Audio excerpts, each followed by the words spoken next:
A lot of small communities cropping up out there, but Leisureland's where you want to be. The kids love Cheesecake Factory, and Leisureland's got 3 of them. Plus, it must feel good to know you're really making a difference. You mean all that crap about saving the planet? Downsizing is about saving yourself. In Leisureland, your $100,000 translates to $12 million. Pretty nifty, huh? Today, you will undergo the permanent and irreversible procedure commonly known as downsizing.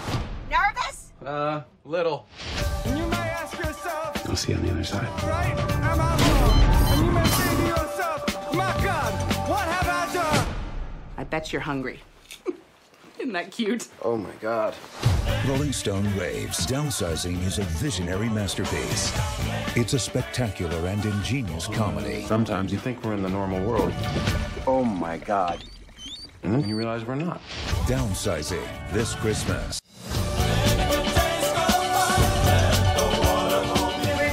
Diana Yin from Asian Global Press, and I am so excited to be sitting here with Chau from Downsizing, and she's such an amazing, beautiful actress. How are you doing? I'm great. I'm so excited to be here back in Toronto where we shot the movie, and it's my first time at TIFF, so it's super exciting. Awesome. Can you please tell us a little bit about yourself and your background?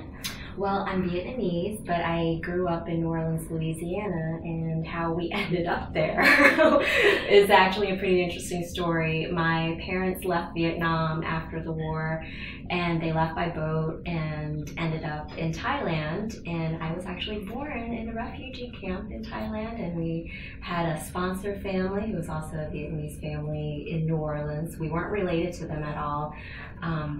But it really was very random how we ended up there, and it was kind of through a communal generosity that this family, who didn't even know who we were, weren't related to us at all, were willing to bring in another family and to share their home, and that I cannot believe that that took place, and it's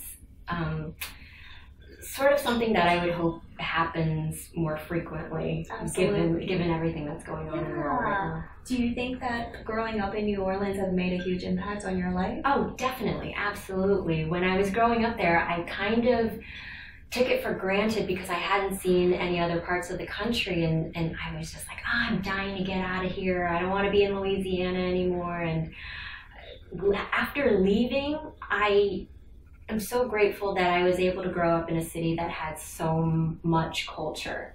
It was truly such a melting pot of different, of people with different sort of histories and different economic backgrounds, and the food and the music and and everything that New Orleans is known for. I have come to truly appreciate that, because it is a very special city, and you don't get that even in New York or even in Los Angeles. You don't get that.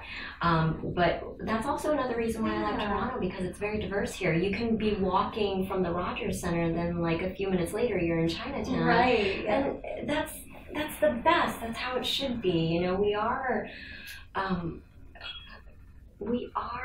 better together, and we are better when we share our ideas and our different sort of approaches to everything. Absolutely. And I was just wondering, can you tell us a little bit about your character for this film as well? Mm-hmm. Yeah. My character's name is Nakalan, and she is a Vietnamese woman who is imprisoned for her environmental and political protests, and she ends up being shrunk involuntarily and ends up in the United States in a place called Leisureland. And when you first sort of see her in the movie, she's working for Christoph Waltz's character. Oh, okay. And what were some of the challenges playing this role for you?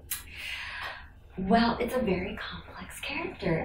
She's very layered. She's got a lot going on, and the challenge really was to make sure that I was doing a good job of bringing that out so that the audience could see her in her entirety, right. To see like her soul, and to see all of her emotional intelligence and her inner life. And you don't always get that in big Hollywood movies, because usually it's about a car chase, yes, or about something exploding or going to another planet or something. like that. And even though this movie does have a sci-fi premise, it's really a human story, and it's about exploring our humanity. And I guess the difficulty with that is that humanity is so complex. Yes. And how do you talk about that? How do you act that? How do you perform that? Because it's easy to play somebody with an eye patch, Of course, yes. and a funny mustache, Right. and those things. It's like, okay, it's interesting or it's funny for like 2 seconds, but that's not enough to sustain a 2-hour movie. Right. For me, at least as an audience member, and so. You know, I didn't want to focus too much on like, oh, she's got an accent, and oh, she's an amputee, and you know, those aren't the most interesting things about the character. Right. She, it's really what she chooses to do in life that's interesting, and her worldview and how she communicates that. And I don't mean like communicate with like an accent. I mean like how she's so direct. She tells all of the men around her exactly what she's thinking at every moment. And she, even though she's the person that is maybe physically the most vulnerable, she's the most unafraid. Yes, I love it. Yeah. That's so interesting. And also, did you have to prepare to get into this role as well? Because you play an amputee in the movie as well. Yeah, I did. I actually worked with an amputee consultant here in Toronto. She's a Toronto resident, and she was also an amputee, a below-the-knee amputee on her left leg. And she had been an amputee for about 5 years, which is roughly the same amount of time as my character. And I actually went to the rehabilitation center here in Toronto where she did her rehabilitation, and I was able to wear an apparatus that the physical therapy students use in order to understand what it's like for their patients when they're asking their patients to do certain exercises and things that we take for granted. Yes. You feel it in your body because it changes your balance, and so even very small tasks like picking up a ball from the ground, you have to sort of recalibrate and adjust your body, and you sort of like have to relearn how to do the very simple thing. Going up and down stairs going downstairs in particular is very challenging because your whole body weight is like moving forward, and so it's very easy to fall.